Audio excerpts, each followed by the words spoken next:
बिस्मिल्लाहिर्रहमानिर्रहीम। अस्सलामु अलैकुम। Biology 10th and unit number 12. This unit is about coordination and control. We are going to start this unit and today is our first lecture of this unit. Coordination का जो लफ्ज़ी माना होता है ना, जैसे कि आप जानते हैं, कोऑर्डिनेशन का मतलब होता है बाहमी ताउन, आपस में मिलजुल कर काम करना। ठीक है, कोऑर्डिनेशन बाहमी ताउन, ठीक है, या हम कह सकते हैं मिलजुल कर काम करना। This is called coordination. ठीक है, और कंट्रोल तो वैसे हम उर्दू में भी इसको यूज़ करते हैं।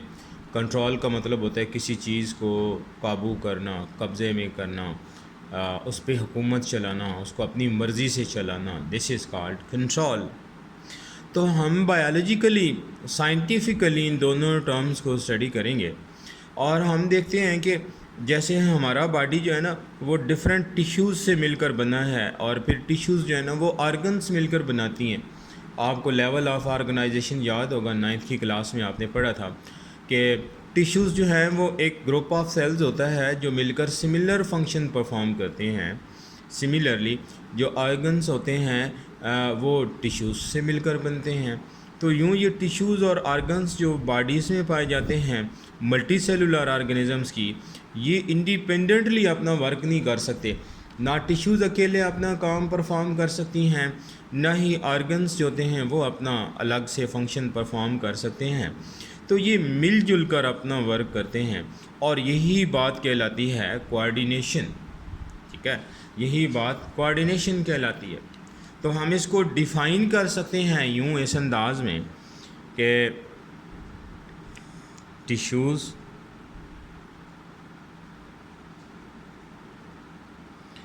and organs work together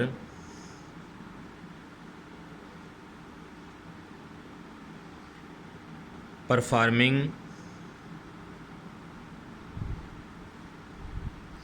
their many tasks as the needs of the whole body.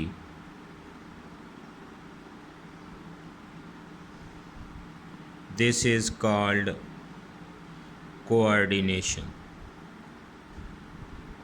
कि टिश्यूज़ और ऑर्गन्स मिलकर काम करते हैं और जैसे हमारे बॉडी की ज़रूरत होती है उसी के तहत ये मिलकर काम करते हैं।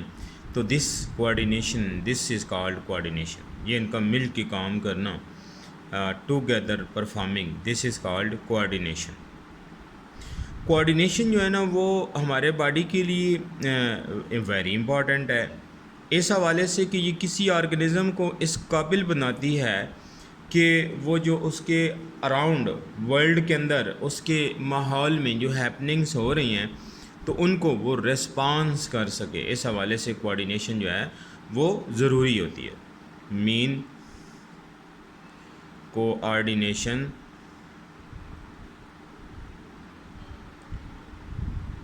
Also enables the organisms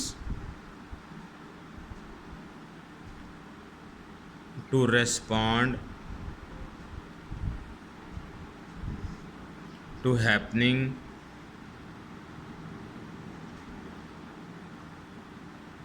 in the world around it। कि जो इसके अराउंड जो हैपनिंग्स हो रही हैं तो उनको वो रिस्पॉन्स करे। तो कोऑर्डिनेशन इस हवाले से ज़रूरी है। फॉर एग्ज़ाम्पल, कोऑर्डिनेशन की एक हम एग्ज़ाम्पल लेते हैं कि हमारा बॉडी है, उसमें यानी एक बॉल है, एक बॉय जो है ना वो एक बॉल को पकड़ने के लिए दौड़ता है। ठीक है, जब वो बॉल को पकड़ने के लिए दौड़ता है ना तो उसके बॉडी के अंदर उसके जो मसल्स हैं वो वर्क करते हैं। यानी वो एक कोऑर्डिनेशन होता है किसमें कि उसके जो आर्म्स हैं, उसकी जो लेग्स हैं, उसके जो नेक बैक है, उसकी जो मसल्स हैं ना वो उसे मूव कराते हैं, भगाने में उसकी हेल्प करते हैं, ठीक है। और फिर ना सिर्फ ये बात है बल्कि इसके साथ साथ कुछ और कोऑर्डिनेशन भी शामिल होता है, जैसे कि ब्रीदिंग रेट तेज़ हो जाता है। देखिए बंदा भागता है ना तो उसको सांस चढ़ जाता है, उसका ब्रीदिंग रेट तेज़ हो जाता है, उसकी हार्ट बीट जो है ना वो भी इंक्रीज़ कर जाती है, और उसका ब्लड प्रेशर जो है ना वो भी एक ख़ास मकाम पे एडजस्ट हो जाता है, नॉर्मल नहीं रहता है। और फिर उसकी बॉडी में बहुत ज़्यादा हीट भी प्रोड्यूस होती है इस एक्टिविटी के दौरान, जब वो भाग रहा होता है बाल को कैच करने के लिए, क्योंकि उसके मसल्स के जो सेल्स हैं वो रेस्पायरेशन कर रहे होते हैं, और रेस्पायरेशन में जो है वो हीट रिलीज़ हो रही होती है, ठीक है। तो ये एक एक्जोथर्मिक प्रोसेस है, तो उसकी बॉडी की जो हीट है वो भी तेज़ी से बॉडी से रिमूव की जाती है। तो यूँ देखें ना, उसके बॉडी के जो मसल्स हैं, आर्म्स के, लेग्स के और बैक के, उन्होंने वर्क किया, और फिर साथ में उसका ब्रीदिंग रेट जो है ना वो भी तेज़ हुआ, और हार्ट बीट भी तेज़ हुई, ब्लड की पंपिंग भी तेज़ हुई है, बॉडी से हीट भी रिमूव हुई है। तो ये सारा कोऑर्डिनेशन था। अगर इसमें से एक बात भी आप छोड़ देना तो ये जो उसकी बाल पकड़ने की एक्टिविटी थी ना ये परफॉर्म नहीं हो सकती है, क्योंकि उसके मसल्स साथ ना दें तो वो लेग्स और आर्म्स उसके मूव नहीं कर पाएंगे, उसकी बैक नहीं मूव कर पाएगी।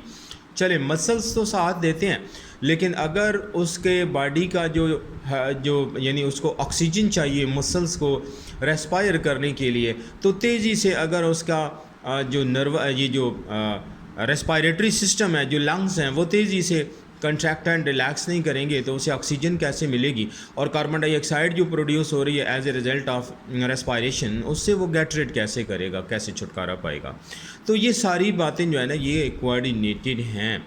अगर इनमें से एक भी आइटम आप निकाल दें तो उसकी वो जो बाल पकड़ने की एक्टिविटी होती है वो परफॉर्म नहीं हो पाती है, ठीक है। तो दिस इज़ कॉल्ड कोऑर्डिनेशन, ठीक है। अच्छा, फिर जो कोऑर्डिनेशन है ना ये दो तरह से हमारे बॉडी में परफॉर्म होता है, यानी कोऑर्डिनेशन की जो टाइप्स हैं ना वो दो तरह की हैं, ठीक है। एक कहलाती है नर्वस कोऑर्डिनेशन जो कि नर्वस सिस्टम, और दूसरा केमिकल कोऑर्डिनेशन जिसको एंडोक्राइन सिस्टम जो है ना वो परफॉर्म करा लेते हैं। यानी हम कह देते हैं कि टाइप्स ऑफ कोऑर्डिनेशन। कोऑर्डिनेशन की हमारे पास दो टाइप्स हैं, एक है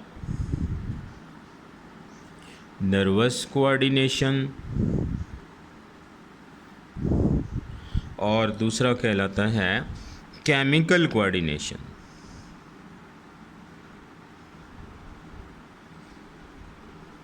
ओके, जो नर्वस कोऑर्डिनेशन है ना ये कौन परफॉर्म करवाता है?